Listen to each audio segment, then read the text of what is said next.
I'm Josh Haynes, and welcome back to Touch Base as we continue our endeavor to basically investigate as many departments and as many of the companies as we have. I'm excited to welcome in today Tina Welch, who is the Vice President of Acquisitions, but she also oversees all of asset management and acquisitions. And then also joining us today is Kelsey Davis, and he is the Director of Acquisitions. And we're going to jump into what that means because I'm sure there's a lot of people listening that are like, who are you and what do you do? The first thing I want to say is just welcome to Lubbock, because for those of us who don't know, you guys work in Frisco, right outside of Dallas. And thank you so much for being here. So Thanks for welcome to having the us. show. Thank you for having us, and hello everyone Yeah. at all the Madera companies. We're happy to be here. Yeah. Excited to be here. Yeah, very cool, very cool. So I always want to humanize our guests. We talk about this every time we do this. Tell me a little bit about yourselves. Let's make certain you are real people and make sure everybody knows that.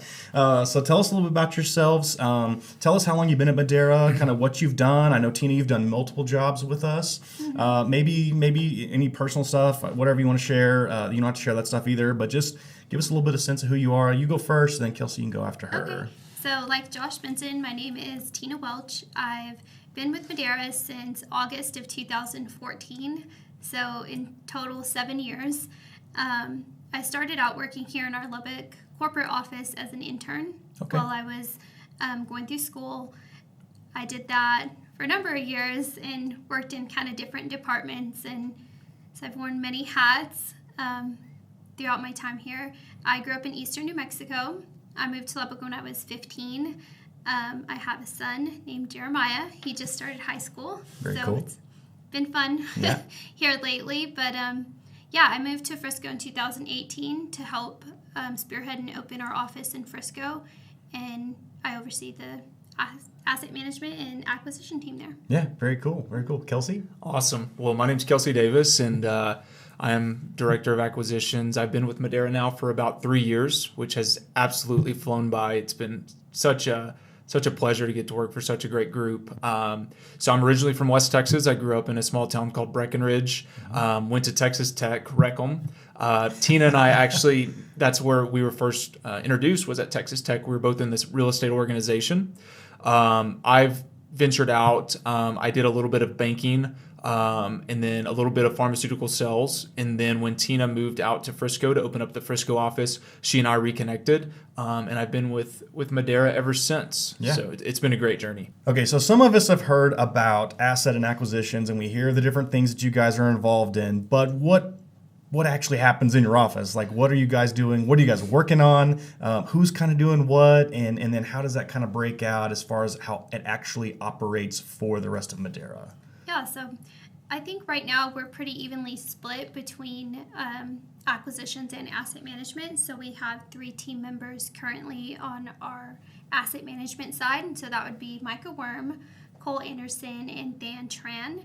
And so I think their roles are ever changing, right? And so their main role today is to kind of oversee CapEx projects and helping to take the properties from kind of conceptual, what we want to happen at the property, to fruition. Mm-hmm. So they're working on things like signage, gym, CapEx projects, as well as just being a checks and balances and kind of working also with Andrew Wallace's team and knowing their market and making sure that they're going out and shopping comps, and they're kind of like the boots on the ground from a market perspective. Okay. So they're kind of looking at all of the different properties and then making sure that where we're heading is in the direction that we want to go. Yeah. And if not, then kind of working with the OnSite team as well as Wallace to kind of help steer them back in that direction, if that makes sense. Yeah, that does. Kelsey, what about you? What do you think? So on the acquisition side is the other piece of the Frisco office. Mm-hmm. Includes Tina and myself, and then Braden and Megan. Our sole responsibility is identifying assets to add to the Madera portfolio. So right now is a very busy time for multifamily in Texas specifically, and brokers are who we work with that send us deals that have hit the market.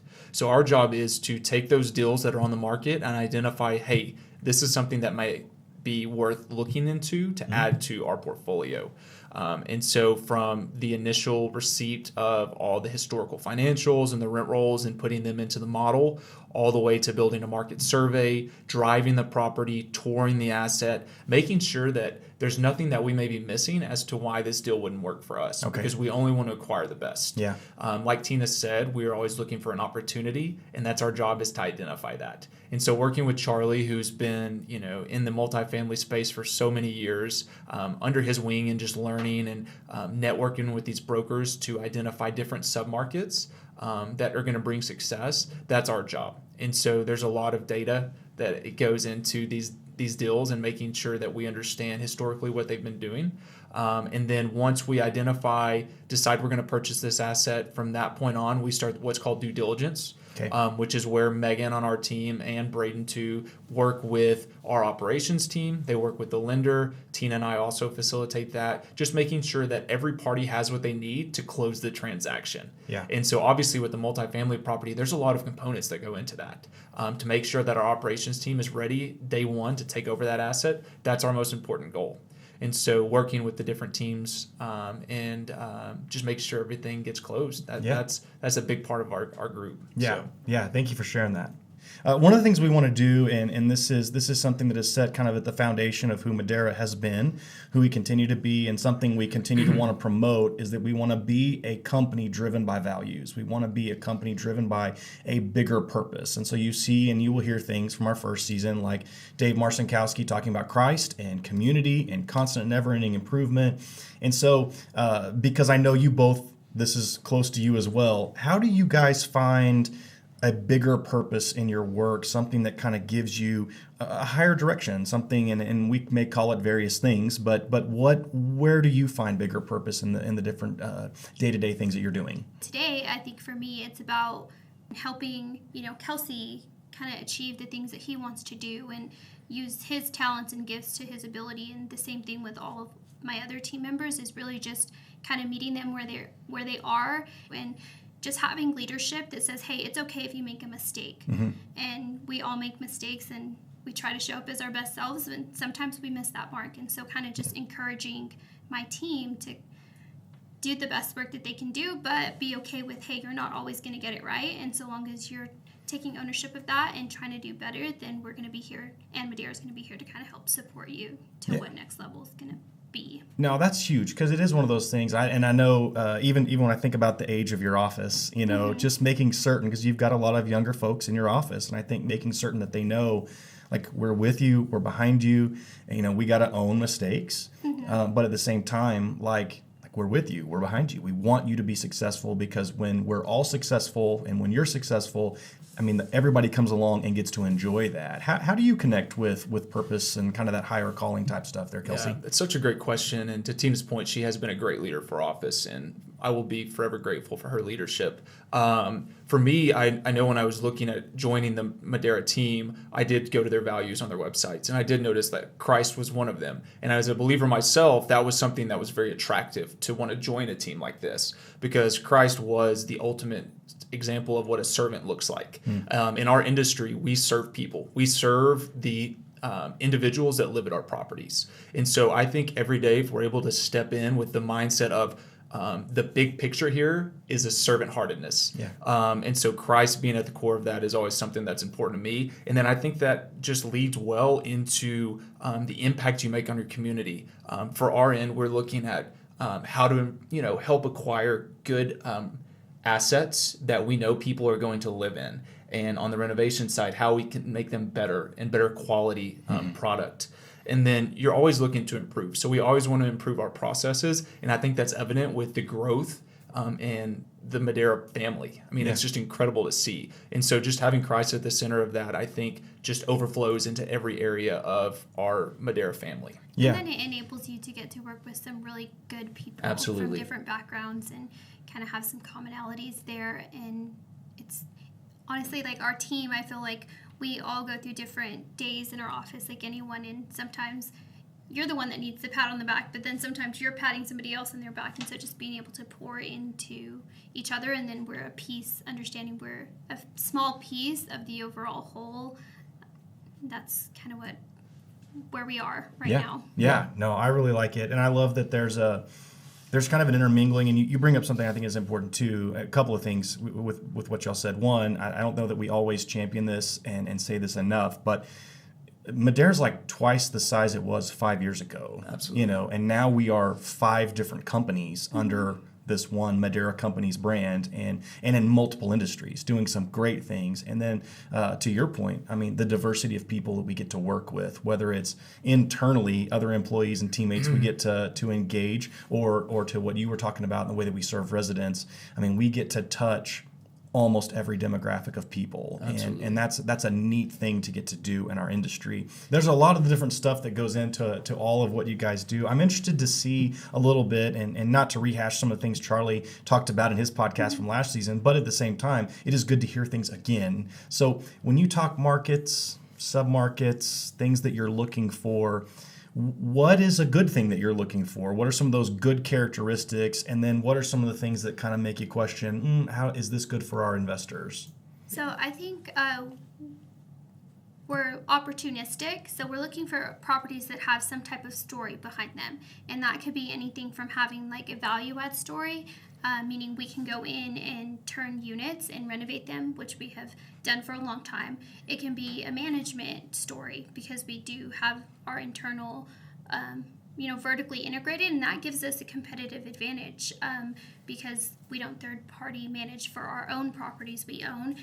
So maybe it was mismanaged. Maybe there was issues like botched lease up. So deals that, developer, they just couldn't hit their leasing targets, and now they're kind of at the end of the road and their timeline has ended and they have to sell the property. So that would be like a deal like Pierpont, like where we got the opportunity to buy that and it was like 73% occupied. And then, the team there has done a phenomenal job of kind of turning that around. So each deal we want to look for what the story is behind that. And then beyond that, we want to get into submarkets that are going to experience growth, or what we feel are going to continue to experience growth over the next 5 years. And so that's why some of the core product is attractive to us, because when you are looking at the development pipeline, there's limited land to where they can go build. So maybe there's a few parcels left in that submarket, and so after that, if you have to be there to work, you have to live in that area. So that's going to rent growth is going to continue to be there. So some of the markets for me today may be different for Kelsey, but they're building a lot in the suburbs. So, McKinney, Plano, we even had some developers tell us that they're building all the way in Salina and Melissa, like way up north. And they're going to continue to build until there's not land, and there's a lot of land out there. So I think for me, taking down properties that are in those is a little bit more risky, or being in properties like what the Tennyson White Rock Lake, which is pretty much developed. It is exciting to think about the way that DFW is growing and all the places and how you guys are looking at the growth. Charlie had mentioned, and we've talked about this in the past, but Charlie had mentioned that, I think 22 different headquarters from either California or New York have moved into the DFW area. Yep. So that's a massive opportunity for us to not just grow our company, but to then impact the people who are moving in and to give them something great. Talk about growth challenges, anything you're seeing. Yeah, so it's such an exciting time to be in the multifamily industry. There is a lot, especially in the submarkets that we're in. Tina did a great job of painting the big picture, the opportunistic approach that we take on our acquisitions, whereas the other side of that our team really has to dig into is the number side. So we have to see, okay, are their expenses high compared to the Madera standard?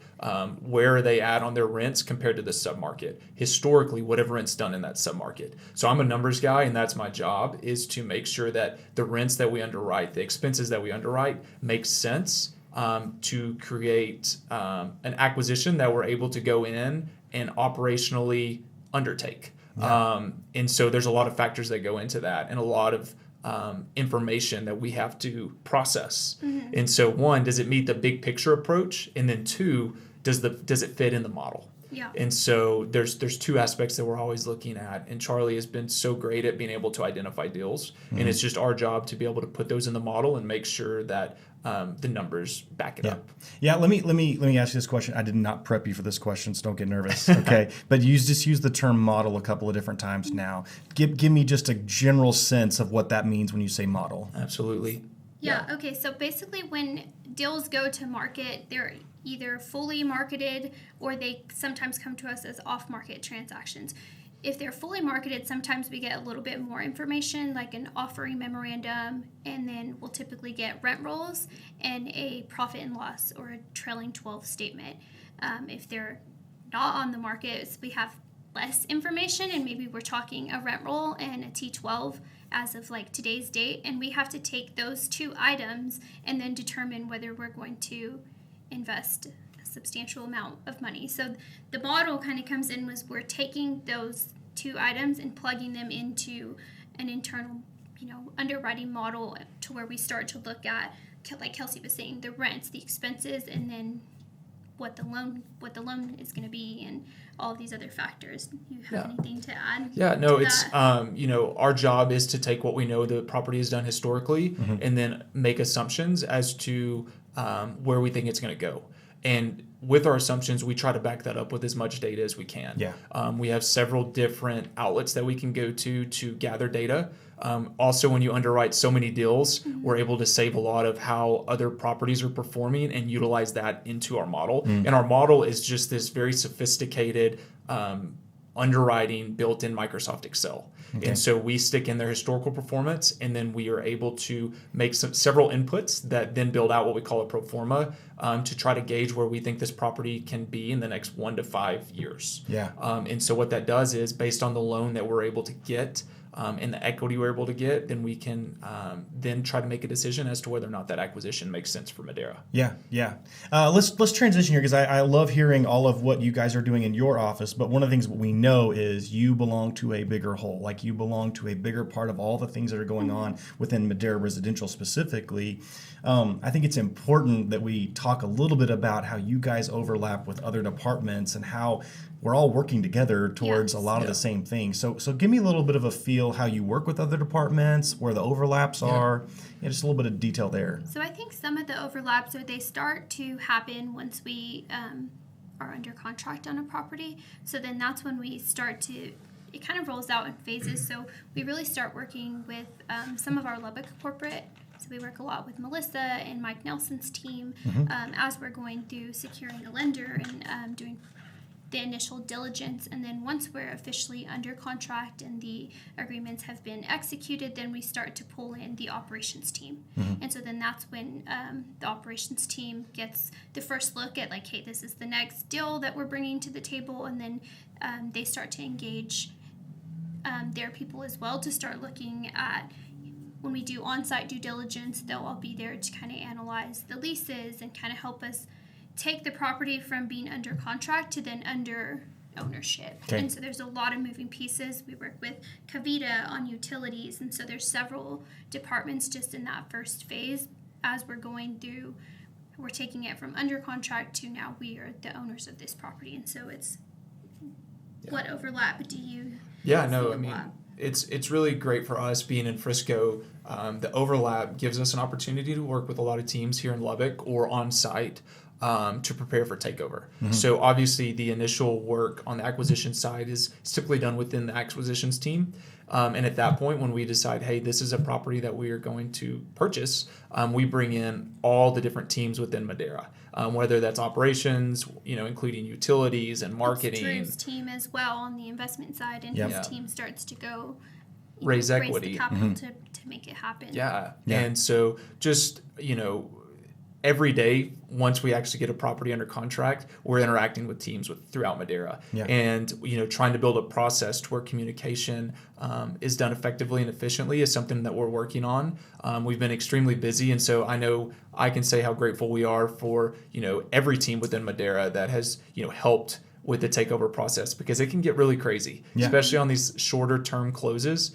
It really takes a team effort. And, how many successful closes we've been able to achieve, in the course of Madera's history, but specifically in the last couple of years that have just been absolutely, busy, is a testament to the Madera team. Yeah. And it's great to be able to look back and grow those relationships and improve the processes with everyone throughout Madera, so that when we take over ownership of that property on day one, our teams are prepared to serve those residents and run that property successfully. Yeah. And that's a team effort. Yeah, let's talk about that piece, because I think one of the things that we do is you guys get us to the property, and then a lot of times when it's time for us to move on from a property and do something, they step in. But you guys do get a little bit of interaction with on-site staff and getting a chance to be with them. And I've gotten a chance to be with several different properties, and they are some of those wonderful people. And I know you guys believe that too. And so I just wanted to give you a chance kind of here as we start to wrap up, any type of encouragement you'd want to give to our on-site staff as they take care of residents day in and day out. I mean, I think my biggest encouragement would just be that our processes work because of all the people that are in various departments and on-site team. So what we do in the underwriting is we kind of identify high level, like, hey, we believe in this deal long term. The people who actually make it work are the people who are there day to day. And that's, Josh and his team, Casey's team, Katie's team, the people who are there day in and day out. That's kind of where the sausage is made, like Gary said earlier, right? So we do the initial stuff, and then they kind of come in and champion and take the deals to successful. And I mean, I think you can see just in the rapid growth that we have had over the past 5 or so years that our processes work. And they work because of the people that we have in place in on-site and all these various departments. Yeah, I like it. What are you thinking? Absolutely. I think it's so much fun to look back and see the amount of growth. This year Madera is likely to acquire $1 billion in assets. And when you own that many properties, it is vital to have good people on site that are helping us, because what we do is we underwrite to pro forma for the next 5 years. And so these folks that are on property that are running and managing these deals, we hire the best people for a reason. And it's great when Tina and I get to go on site, or we get to see them in a due diligence process and just get to interact with them, because it's so much fun. They give us so much good feedback that we greatly appreciate, that only helps us in our underwriting and in our processes. And so we are so grateful for that.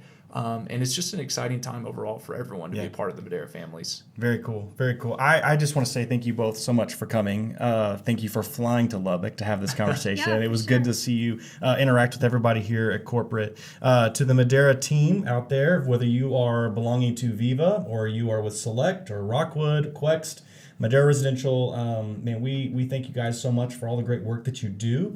We will continue to investigate the different departments that we've got and talk to different leaders and hear about how you guys are making this successful. So thank you guys for joining us. Thank you again for being here. Thank you for having us. Yes, absolutely. And we'll talk to you guys next time.